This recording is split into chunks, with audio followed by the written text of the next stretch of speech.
Téhéran très en colère aussi contre les Européens. L'Union européenne considère désormais le corps des gardiens de la Révolution comme organisation terroriste. Alors qu'est-ce que cela implique et pourquoi le décider maintenant? Décryptage avec vous, Sophie Goldstein. Bonsoir. Bonsoir Estelle. En effet, le corps des gardiens de la révolution iranienne rejoint le groupe État islamique et Al-Qaïda sur la liste des organisations considérées comme terroristes par l'Union européenne. C'est la réponse des 27 à la répression sanglante des manifestations pacifiques en Iran et à l'arrestation arbitraire de militants politiques et de défenseurs des droits de l'homme, précise le Conseil européen. Et en effet, le corps des gardiens jouait un rôle central dans la répression des preuves réunies par Amnesty International.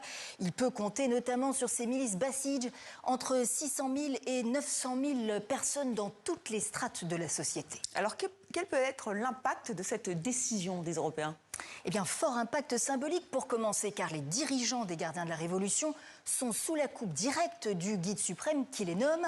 En charge actuellement, c'est Mohammad Pakpour, un vétéran de la guerre Iran-Irak.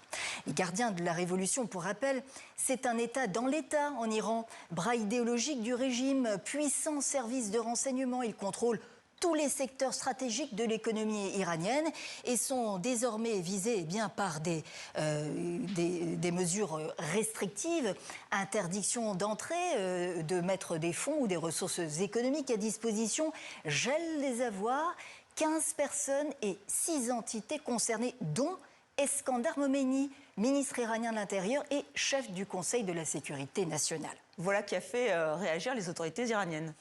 Absolument. Erreur stratégique majeure pour le chef de la diplomatie iranienne. Décision irresponsable et malveillante pour les forces armées iraniennes qui y voient la main des États-Unis et d'Israël. Alors à noter que ce ne sont pas les premières sanctions européennes à l'égard de responsables et d'identités iraniennes.